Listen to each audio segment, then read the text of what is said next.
I'm feeling really very relaxed, very calm. I have a lot of confidence in my doctor, and I'm just gonna do it.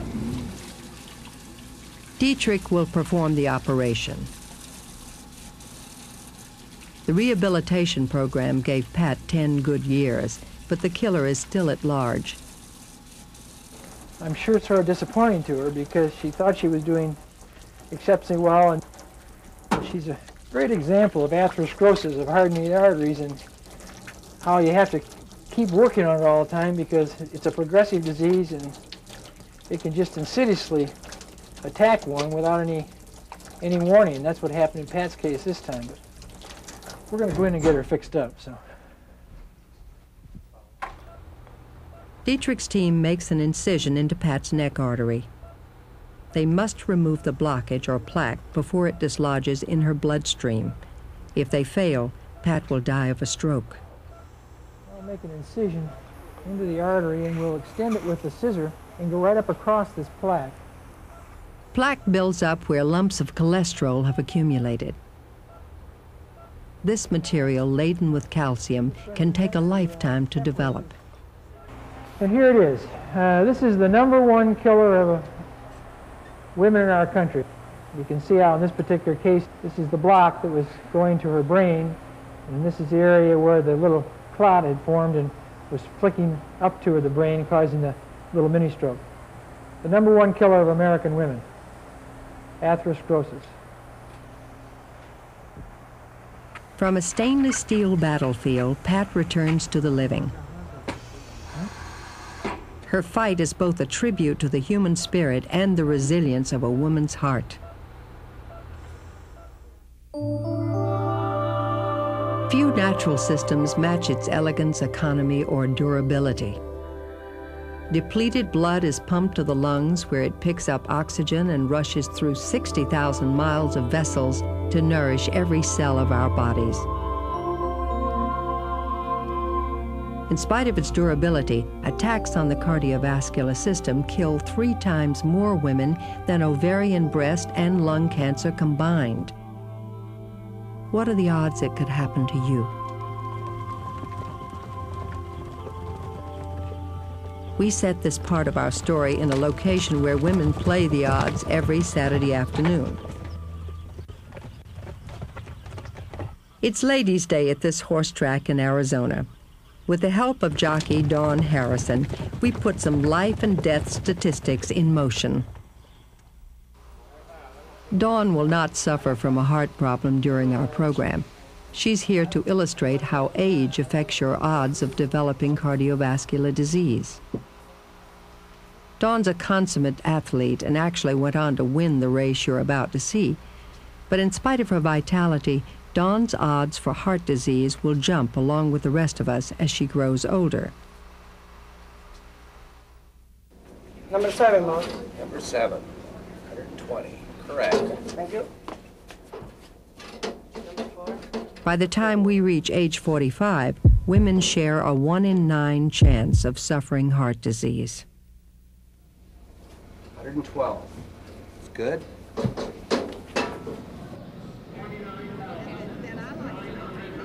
By age 65, the odds rise dramatically to 1 in 3.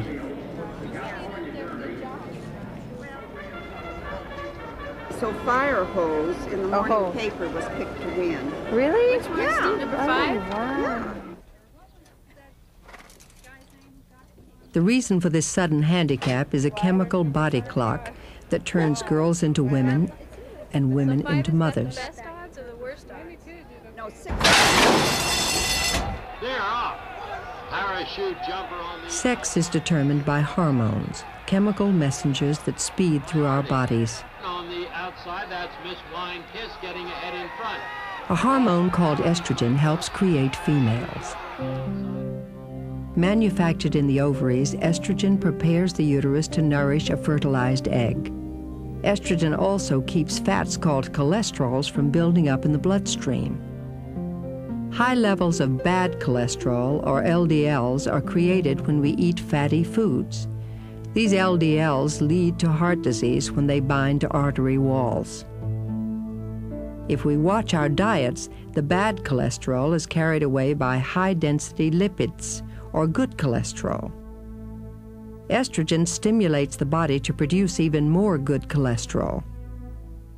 During childbearing years, this process recycles fat into carbohydrates used to nourish a potential fetus during pregnancy.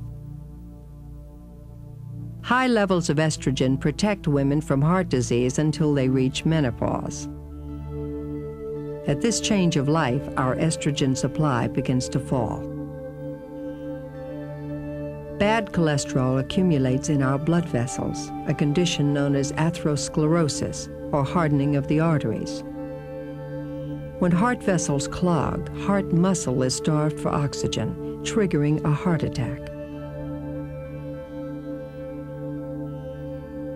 But there are other causes of heart disease not necessarily related to age.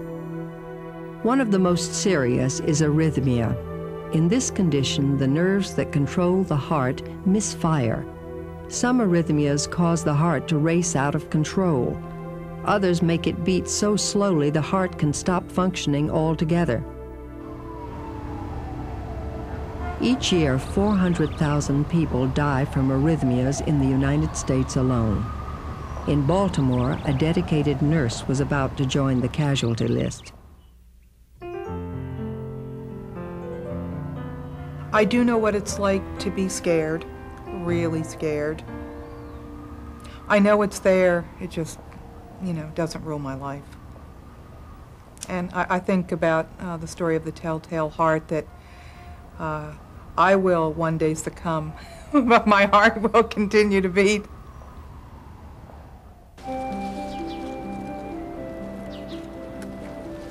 Andrea Fish is part of a research effort to find a vaccine for the AIDS virus. Good to see you. For patient volunteers like Wayne Hand, she's both a friend and a source of hope. But a few years ago, Andrea's career nearly came to an end. Day by day, her energy drained away until she found herself close to death itself. Now this will grow and give you a shade and canopy. No, these stay small. No matter what she did, Andrea's heart rate did not rise to a normal level. Simple chores became insurmountable tasks. The pace of life lapsed into a slow-motion nightmare. I felt sort of lightheaded from time to time. And I would read the newspaper and my hands would get numb. I would come out of the shower and want to lie down. I was so tired. So I went to the doctor, and the doctor told me that I was middle-aged, depressed, and overweight.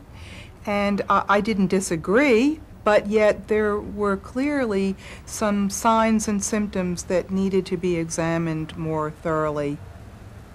Andrea insisted her doctor prescribe a battery of tests in spite of his belief that her symptoms were more emotional than medical. The test revealed a fatally slow heart rate. Surgeons performed an immediate operation to give Andrea's heart a new beat. Well, this is my pacemaker, and this is what keeps me going. And this is the generator box, 4 computer chips, 2 wires called leads down into the heart. This stops at the upper chambers, the atria, and this one goes to the lower chambers, the ventricles, and keeps me running at a minimum of 60 beats per minute. I can feel the pacemaker under my skin. It's rather prominent. And I can feel when the pacemaker goes off and is pacing. There's a sensation, and you can feel it beating or pacing. And it's at that moment that I realized that this little wonderment of technology is keeping me going. It looks good. Good. More than 28 beats a minute, huh? Yes, indeed. Now for this next Arrhythmias are triggered by factors that range from stress to heavy smoking. Some 2 million patients live normal lives through pacemakers. Back up to 100. Routine mechanical checks are done in person or through special telephone hookups. The instrument is monitored to anticipate technical problems well in advance. A little under 60. It's amazing, just amazing that. Well, you definitely use your pacemaker most of the time, if not all the time. The pacemaker allows Andrea to continue her research work and to once again enjoy a fast-paced life. It's beautiful. Andrea trusted her own instincts and communicated them in a no-nonsense way to her physician. She believes it's high time for health professionals to pay attention when a woman speaks out. Physicians, male or female, need to listen. Listen and hear, not be thinking of something else when they are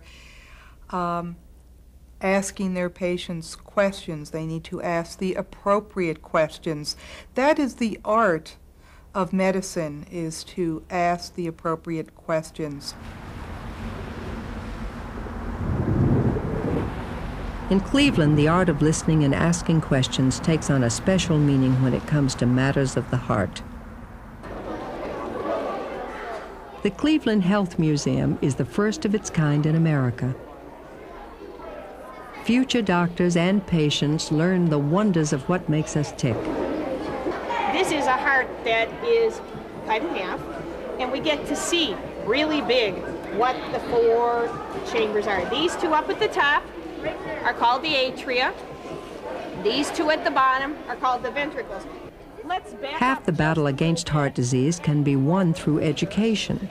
So the museum teaches kids the risk factors that lead to heart disease later in life.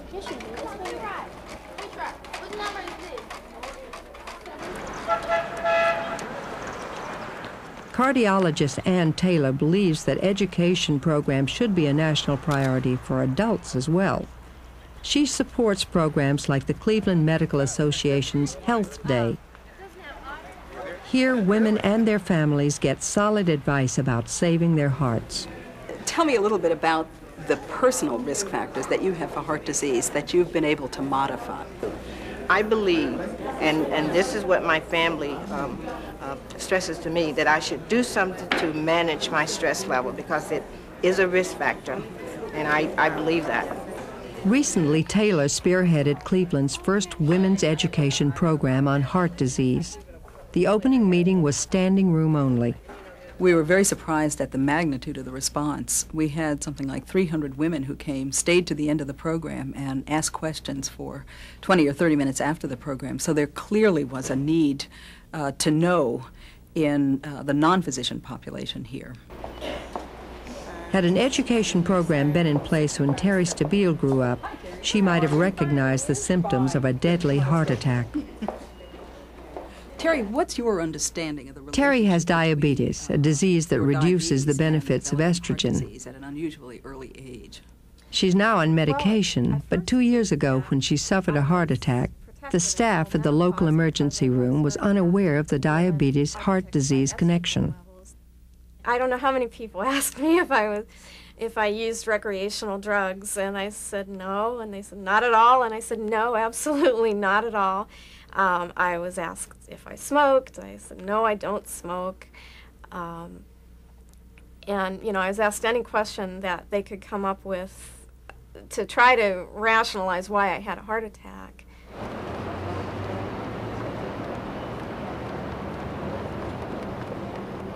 When it comes to heart attacks and emergency services, African American women also suffer, due in part to a widely held belief that blacks are more resistant to coronary disease than whites.